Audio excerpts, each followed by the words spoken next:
ሰላም ጤና ይስጥልን። በአገር ውስጥም ሆነ በዓለም ዙሪያ የምትገኙ ኢትዮጵያውያን እንኳን ለ2018 ዓ.ም የጾም ፍልሰታ ለማርያም በሰላም አደረሳችሁ።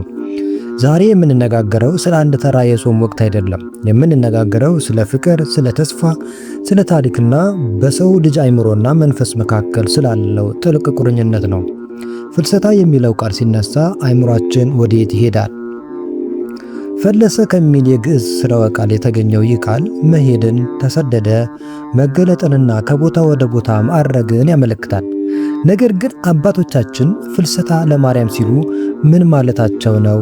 ድንግል ማርያም የድንግል ማርያም ሥጋ ከጌቴሴማኒ ወደ ገነት መወሰዱ፣ ከዛ ሕይወት ስር መኖሩ እና በኋላም እንደ ልጇ ትንሣኤ ተነስታ ማረጓ በሰው ልጅ መንፈሳዊ ሕይወት ላይ ያለው ሳይንሳዊና ስነ ልቦናዊ ተጽዕኖ ምንድን ነው? ዛሬ ባለችን ደቂቃ ያህል ታሪኩን፣ ቀኖናውን፣ ጥበቡን በጥልቀት እንመረምራለን። ይህ ቪዲዮ ለእርሱ የተዘጋጀ የእውቀትና የመንፈስ ምግብ ነው።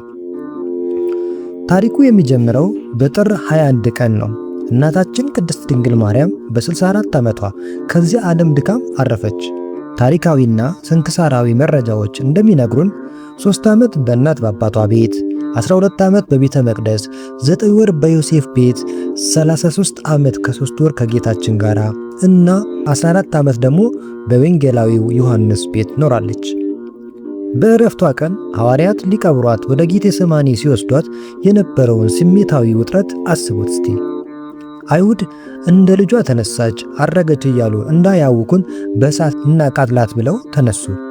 ታፋንያ የተባለው ሰው የአልጋውን አጎበር ሲይዘው የተከሰተው ተአምር የቁሳዊና የመንፈሳዊ ዓለም መገናኛ ነበረ። እግዚአብሔር ሥጋዋን በደመና ነጥቆ ወደ ገነት ከዕፀ ሕይወት ስር አስቀመጠው። እዚህ ጋር ነው ሳይንሳዊና ስለ ልቦናዊ ጥያቄ የሚነሳው። ሐዋርያት ለምን ለ8 ወራት ያህል ተስፋ ሳይቆርጡ ሱባኤ ገቡ? በስነ ልቦና ጥናት አንድ ሰው ባመነበት ዓላማ ላይ በጽናት ሲቆም ያገኘዋል። ሐዋርያት ከነሐሴ 1 እስከ 14 የያዙት ሱባኤ የታማኝነት የፍቅርና የጽናት ምሳሌ ነው። እግዚአብሔርም ጸሎታቸውን ሰምቶ ነሐሴ 14 ቀን ሥጋዋን ሰጣቸው፣ በክብር ገነጿት። በሦስተኛው ቀን ማለትም ነሐሴ 16 ቀን እንደ ልጇ ትንሣኤ ተነስታ በይባቤ መላእክት ወደ ሰማይ አረገች። አሁን ደግሞ ወደ አንደኛው እጅግ ስሜታዊ ክፍል እንሻገር። የሐዋርያው ቅዱስ ቶማስ ታሪክ። ቅዱስ ቶማስ ከሀገረ ስብከቱ በደመና ተጭኖ ወደ ኢየሩሳሌም ሲመጣ ድንግል ማርያም ስታረግ በጠፈር ላይ አገኛት። ቶማስ በከባድ ሐዘን ቀድሞ የልጅሽን ትንሣኤ፣ ዛሬ ደግሞ የአንቺን ትንሣኤ ሳላይ ቀረሁን ብሎ ከደመናው ሊወርቅ ወደደ። እመቤታችንም አይዞህ አትዘን፣ ባልንጀሮች ያላዩትን ትንሣኤን አንተ አይተሃልና ደስ ይበልህ ብላ ማጽናኛ የሚሆን ሰበኗን የግንዘት ጨርቋን ሰጠችው። ይህ ሰበን ምንድን ነው ስልን በኢትዮጵያ ኦርቶዶክስ ተዋሕዶ ቤተክርስቲያን ሥርዓት ውስጥ አባቶች ካህናት በመስቀላቸው ላይ የሚያስሩት ቀጭን ልብስ፣ ዲያቆናት ደግሞ የሚይዙት መቀነትና በራሳቸው ላይ የሚጠመጥሙት ነጭ ሻሽ የዚህ ሰበን ምሳሌ ነው። በቁሳዊ ሳይንስ እይታ ማህበረሰባዊ ባህልና ቅርስ እንዴት ትውልድን አሳልፎ እንደሚሻገር ስናጠና የሰበኑ ተምሳሌትነት ታላቅ ቦታ አለው። ሰበኑ የተስፋ የፈውስና የፍቅር ምልክት ሆኖ ሐዋርያት ለበረከት ተካፍለውታል።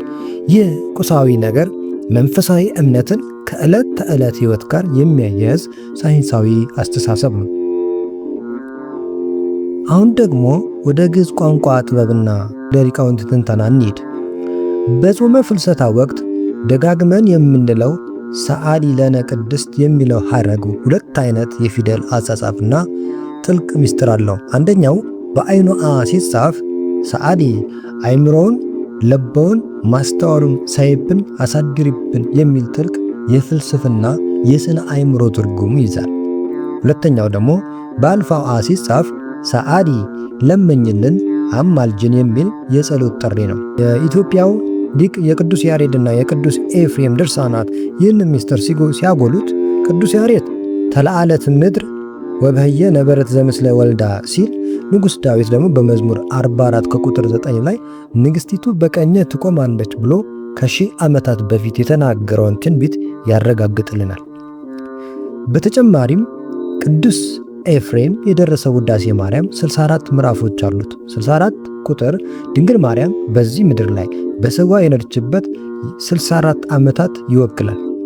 ይህ የቁጥሮችና የታሪክ ገጠመኝ በቤተ ክርስቲያናችን ታሪክ ውስጥ ምን ያህል ስልታዊና ጥንቃቄ የተሞላበት መዋቅር እንዳለ ያሳየናል።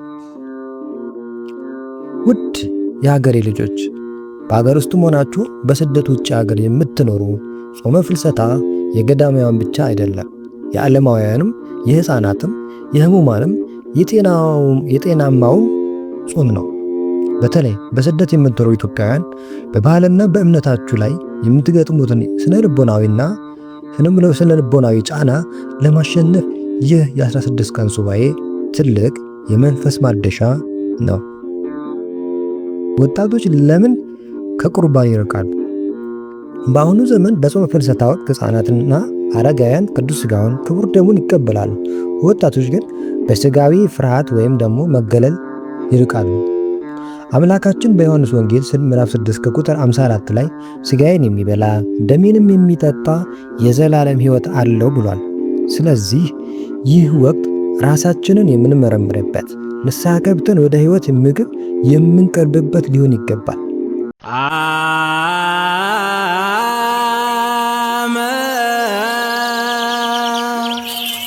ይሳ